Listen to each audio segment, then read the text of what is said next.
Hey, welcome to UVS Veterinary Services Educational Night.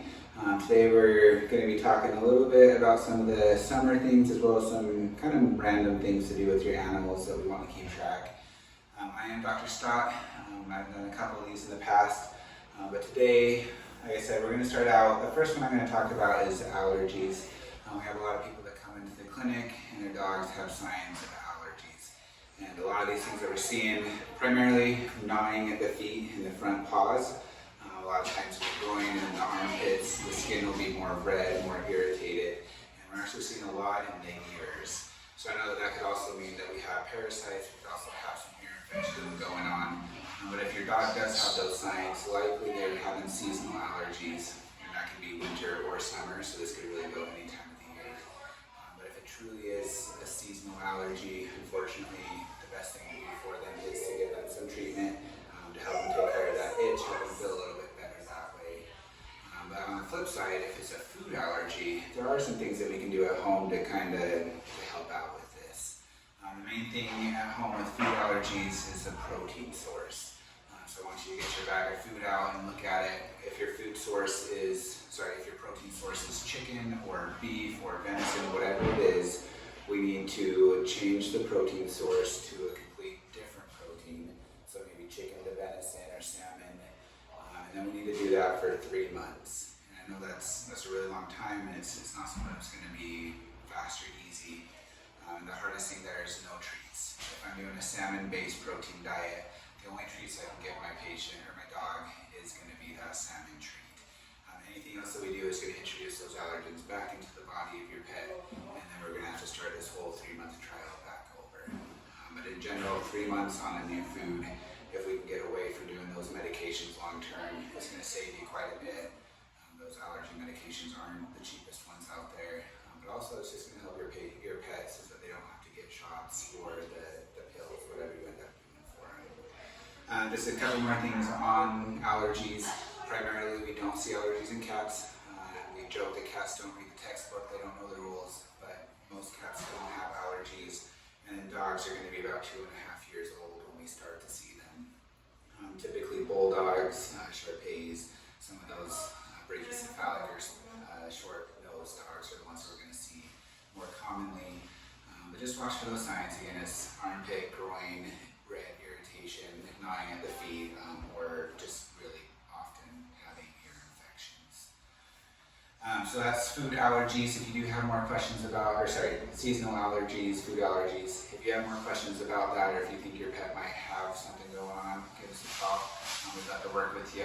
There's nothing like getting rid of that itch in your dog if they're keeping you up all night.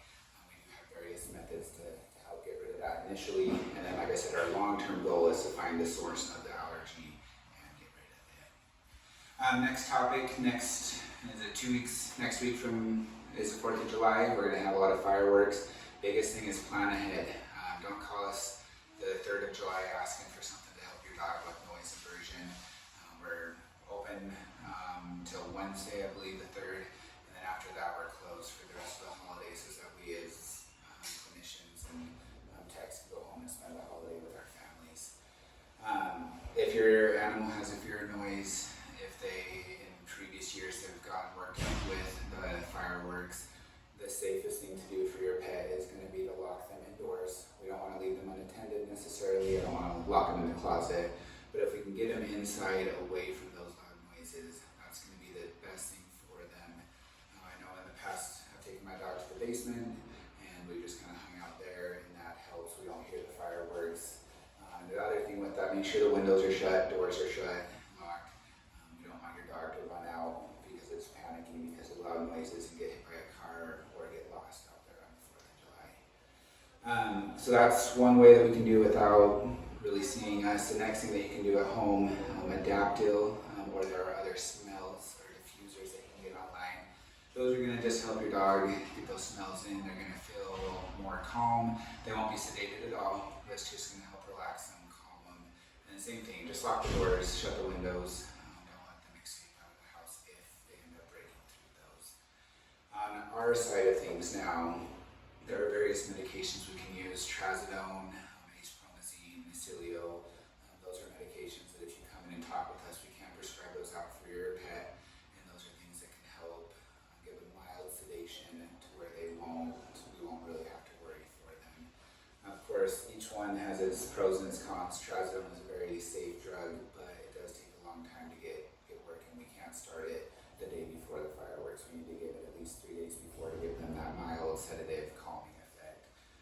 days. Promazine and Cilio are pretty quick, but they get a little bit of a stronger sedative effect, so that's another thing we need to keep in mind there. But again, biggest thing, don't just wait until the last minute. There are options. Melatonin, people ask us about that when they come in. We don't love the idea of self-dosing at home, but if you have questions, give us a call, make an appointment, whatever we can do to help you with your dog so they don't get freaked out during the holidays. Next couple ones are more so with outdoor things. We've been seeing a lot more patients come in with high temperatures, kind of heat stroke, heat problems as they're being outside. We need to make sure our dogs have shade. We need to make sure they have water. So the first point I want to do is water requirements in dogs and cats. We are looking about 60 milliliters per kilogram per day. So the easy way to explain that is 1 ounce per pound per day. So if your dog weighs 20 pounds, you need to be offering 20 ounces of water. And that big thing to remember there is this is maintenance. This is just for the dog to do all the normal functions in their body. If we're going to be outside, if we're going to be running, hiking, anything like that, we do need to double that, triple that. Just best thing is to offer fresh water for them that they can just drink whenever they need. Most dogs are smart enough to just drink as they need, but if you're wondering, that's something you can do is do the math, make sure you're offering enough. And the other thing, mucous membranes, so the pink on the teeth, if you lift their lip, it should be a nice pink color. In cats, horses, it's going to be more of a pale pink. But we want to see that pink color. And when you push on it, same thing on your skin, you're going to push all the blood out of that area. It's going to turn white. And when you let go, we should turn from white back to pink within about 2 seconds. If your dog is acting off, you lift their lip and it's pale, or white, or you hit it and it doesn't refill within 2 seconds. Your dog is very dehydrated. We need to get water offered immediately. And in some situations, we do need to come visit us at the clinic to get some IV fluids on board. Skin tinting, that's something that we see often owners trying to do. It does work, but some dogs just have loose skin, so we're going to misdiagnose them as dehydrated. So that the gums are the better option there. Hiking and camping first aid, similar to humans, not everything, every cut and scrape is an emergency. A lot of things, just biggest thing, calm down, take a breath, look at your dog. If it's just a simple cut or abrasion, a lot of times we can just clean that off. If we need to wrap it, triple antibiotic ointment or Neosporin is a safe thing to put on there and wrap on it. We do caution that if you just put it on there free, the dogs can lick it. It's not going to kill them or anything. It's not toxic, but it can cause some GI upset, some vomiting or diarrhea or anything like that. But if it is something more aggressive, if you look in there and you see muscles, you see tendons, you see bones, we want you to give us a call.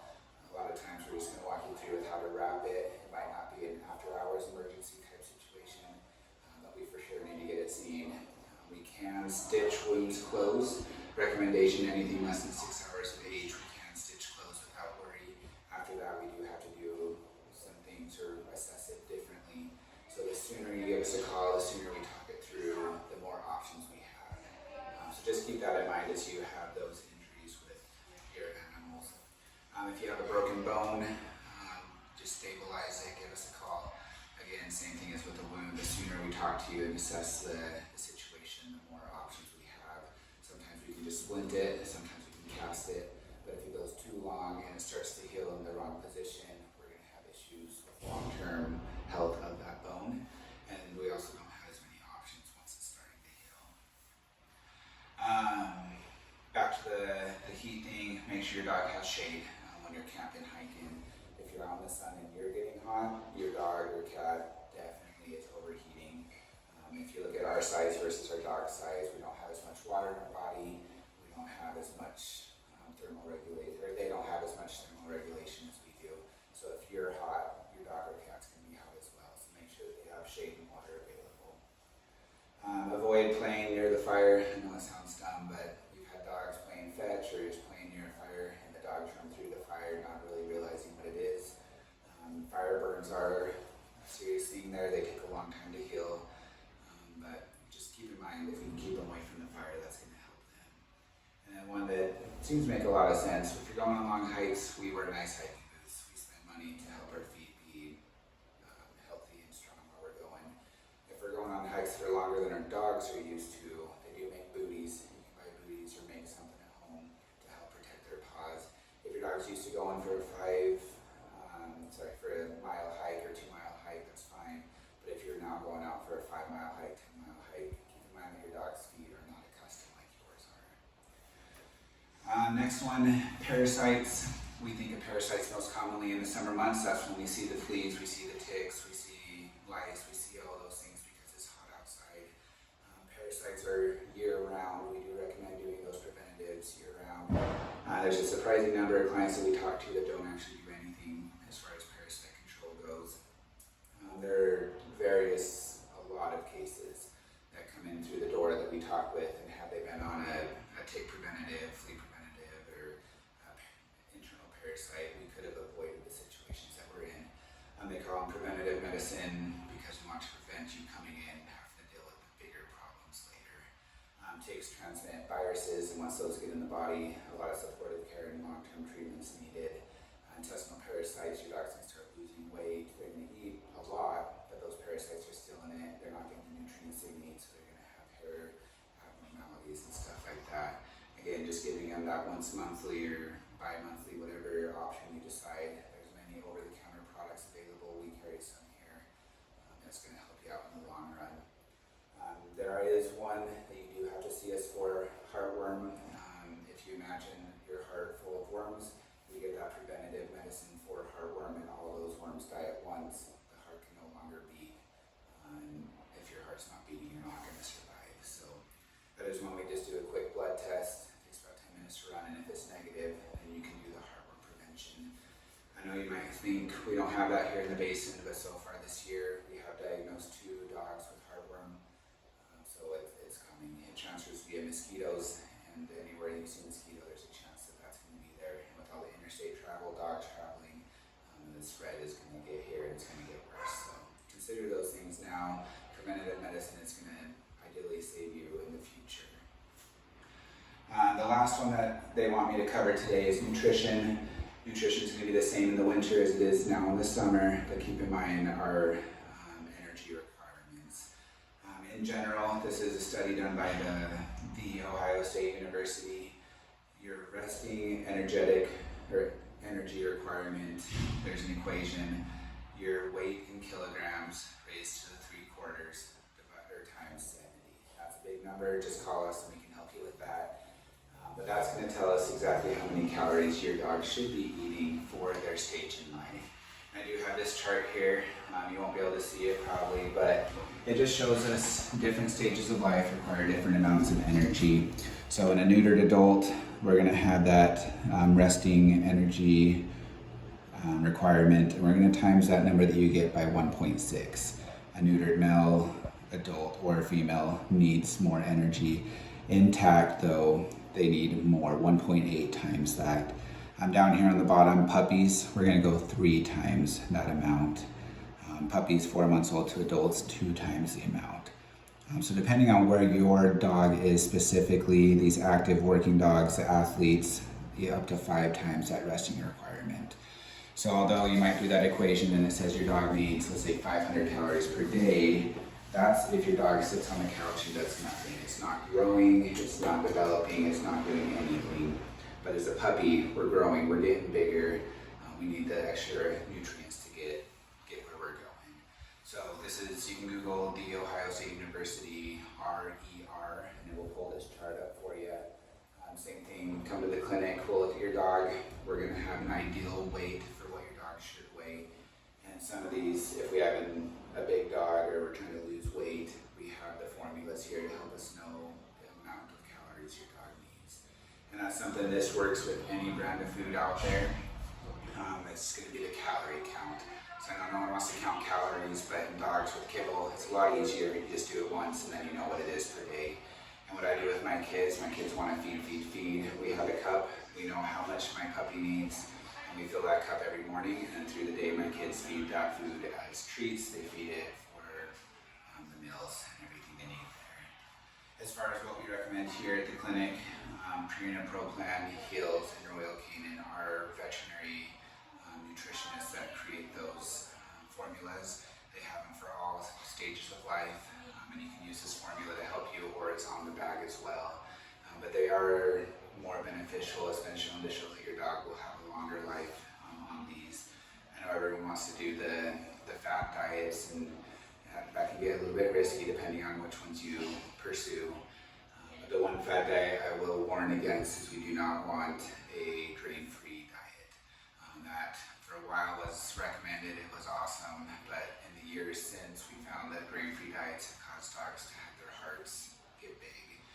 The medical term is dilated cardiomyopathy. Essentially, the heart just grows like a balloon. There's a grain that dogs need, and without that, their heart just balloons out. And if you imagine pumping blood through a balloon, it's not going to work.